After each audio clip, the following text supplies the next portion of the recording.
Good morning. Radhe Radhe. बड़ों को tower की बहू को नमस्कार, छोटों को खूब सारा प्यार। स्वागत है फिर से आपको अपने चैनल टावा की बहू में। आप लोग कैसे हैं? हम लोग बहुत बढ़िया। तो गाइस एक नए दिन के साथ करते हैं एक नए ब्लॉग की शुरुआत। और ये मेरा सुबह का काम शुरू हो चुका है। आज कोई आने वाला है, मतलब हम लोगों को पता नहीं था, लेकिन ना दीदी, मैंने आपको बताया था कि मेरी जिठानी जी के बेबी बॉय हुआ है। तो जो बड़ी वाली दीदी हैं वो बहुत कम आती हैं, मतलब बहुत ही ज़्यादा कम। मेरी 3 सालों में उनसे सिर्फ एक बार मिली, वो भी सिर्फ 1 घंटे के लिए। और ना मतलब वो आती ही नहीं है। जिया जी की तो तबीयत ख़राब रहती है तो वो आती नहीं है। तो वो आई हुई हैं अभी, तो ना वो घर आएंगी, हम उन्हें लेने जाएंगे। तो मैं जल्दी जल्दी काम कर रही थी क्योंकि मैंने वो आने वाली है, तो इसलिए जल्दी से काम फिनिश कर लूँ। तो यहाँ पे ना मेरी सफाई वगैरह, मतलब बाकी सब तो हो गया था। वही हर बार की तरह कि बेटू लेट सोती है ना, तो सिर्फ एक यही रूम रह जाता है मेरा वाला ही, ये साफ़ होने में लेट हो जाता है। बाकी सब चीज़ मेरा हो चुका है। बस अब ना मेरा घी निकालना था मुझे ना, तो मैं घी निकालूंगी और उसके बाद अपना नहाना धोना करूँगी। दीदी आएंगे, मैं हल्की सी झलक दिखाऊंगी। मतलब सब ना यहाँ पे अभी इतने कैमरा फ्रेंडली नहीं है और दीदी तो बहुत ही ज़्यादा कैमरा शाय हैं।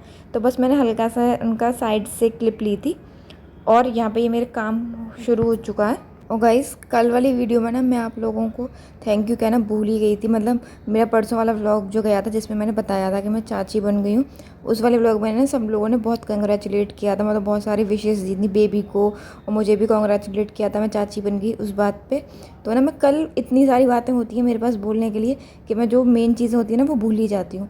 तो मैं आपको कल थैंक यू कहना भूल गई थी, तो मैं आज कह देती हूँ।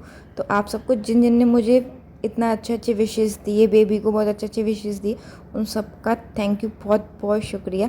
आप अपना प्यार और सपोर्ट ना ऐसे बनाए रखिए, मतलब जैसा आप लोग मुझे अपना सपोर्ट दिखाते हो ना कमेंट्स में, और जैसे मैं अब मेरी जो ऑडियंस है ना उसने ना इंटरेक्ट करना शुरू किया है मुझसे। जैसे मैं कुछ वीडियो में, जो भी व्लॉग में मैं जो भी बात बोलती हूँ उसका अब वो लोग ना कमेंट के थ्रू मेरे जवाब देना शुरू कर दिया। मुझे ये चीज़ बहुत अच्छी लगती है, मतलब इससे ना हमारा कनेक्शन और स्ट्रॉन्ग होगा और हमारी फैमिली भी और बड़ी होगी।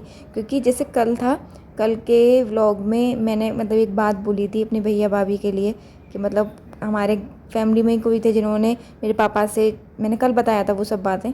तो ना बहुत सारे लोगों ने कमेंट करके मुझे बोला कि मतलब अब ऐसे लोग होते हैं बहुत से लोग, वो ना फालतू का ज्ञान देते हैं, मतलब वो ना अपने लिए नहीं सोचते ये सब चीज़ें, लेकिन दूसरों को बहुत अच्छे से ज्ञान दे पाते हैं। तो ना मैं मतलब ये चीज़, और ये बात मुझे सही भी लगी। उसमें किसी एक ने लिखा था कि सिर्फ ना अपनी और अपनों की बात सुननी चाहिए।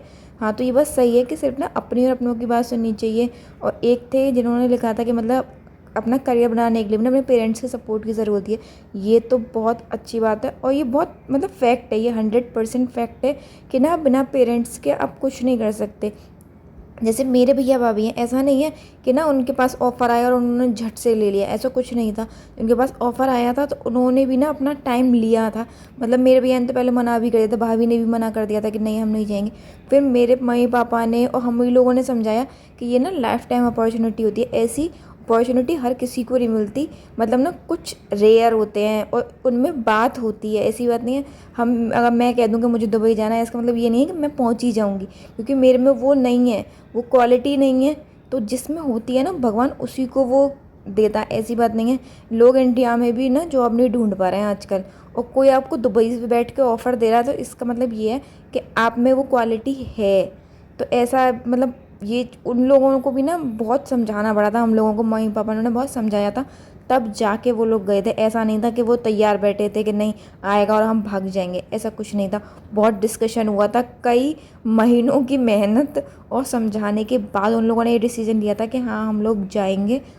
वरना ऐसी बात नहीं है कि भाभी पे ये पहला ऑफ़र आया था, भाभी के पास बहुत सारे ऑफ़र आ चुके थे जो वो मना कर चुकी थी।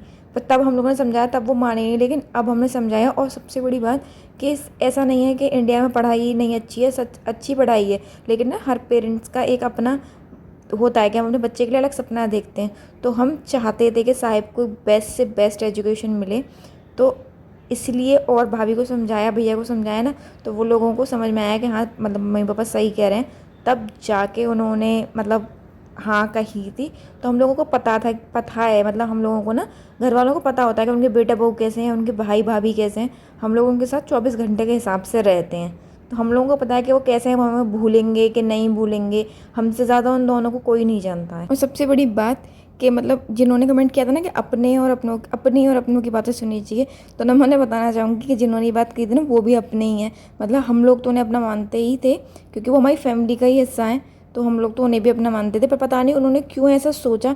मतलब हो सकता है कि उन्होंने उनको मतलब अपने मेरे पापा के प्रति थोड़ा वो था, लेकिन आप किसी आदमी को बचपन से देख रहे हो, मतलब वो आपका भाई है या जो भी है ना, आप उसे बचपन से देख रहे हो, तो आपको पता होता है ना कि वो आदमी कैसा है। तो आपको ऐसी बड़ी बड़ी बातें, मतलब मुझे नहीं लगता कि आपको ऐसी बातें बोलनी चाहिए।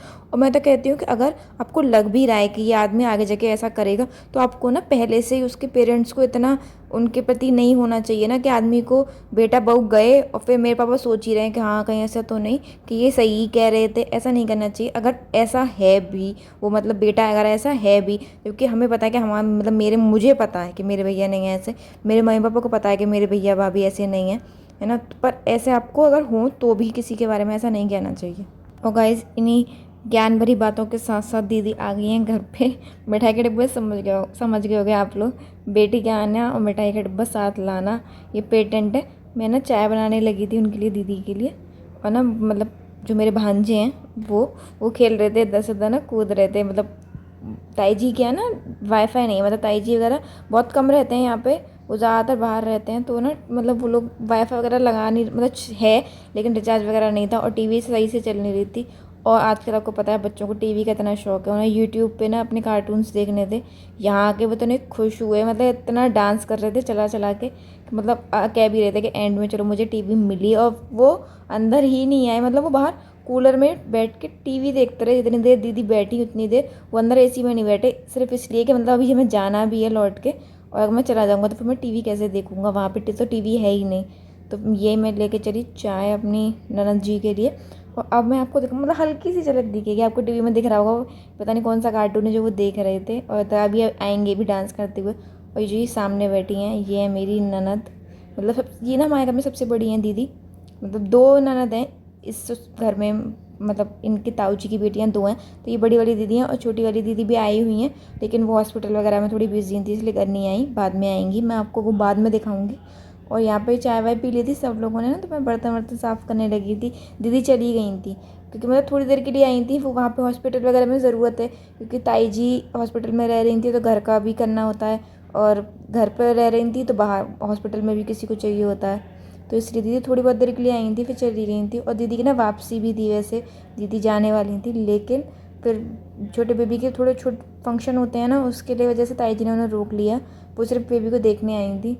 तो मुझे पता है आप लोग सोच रहे होंगे कि मतलब मैं या माँ क्यों नहीं रह जा रहे हॉस्पिटल में, सिर्फ ताई जी क्यों रखी हुई हैं हॉस्पिटल में दीदी के साथ।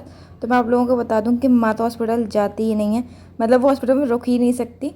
जैसे मतलब अभी ना मेरे डैडी जो उनका हार्ट का ऑपरेशन हो चुका है, मतलब उनके स्टेंसिस पड़ चुके हैं, तो ना तब भी ताई जी ही रुकी थी डैडी के साथ हॉस्पिटल में, है ना। सुन के अजीब लगा होगा कि उनकी वाइफ नहीं रुकी, लेकिन माँ को ना हॉस्पिटल से बहुत ज़्यादा डर लगता है, तो माँ नहीं रुकी थी। और जब मेरी डिलीवरी हुई थी ना, जब बेटू हुई थी, तब भी ताई जी मेरे साथ हॉस्पिटल में रुकी थी 3-4 दिन, जब तक मैं एडमिट रही थी। और डिलीवरी के लिए भी वही मेरे साथ गई थी। जब बेटू हो गई थी डिलीवरी, मतलब कंप्लीट होके पता चल गई थी कि बेटी हुई है, तब जाके फ़ोन किया था सबको, तब ये लोग आए थे। वरना ताई जी और मेरे हस्बैंड और मेरा भाई छोटा वाला, बस यही लोग थे। मतलब हम लोग रात भर रहे थे, एडमिट रही थी मैं रात भर, 2 दिन एडमिट रही थी मैं। तो यही लोग रुके थे, बाकी लोग आ रहे थे जा रहे थे। और डिलीवरी ना सुबह के टाइम में हुई थी, ऐसे 6:30-7 बजे करीब। तो ये लोगों को ना फिर फ़ोन कर दिया था, सबको घर पे फ़ोन कर दिया था। तो फिर जो बड़े वाले भैया हैं, जो मतलब मेरे जेठ जी हैं, वो माँ और डैडी को लेकर हॉस्पिटल आए थे, वरना तब तक ना ये सब लोग घर पे ही थे।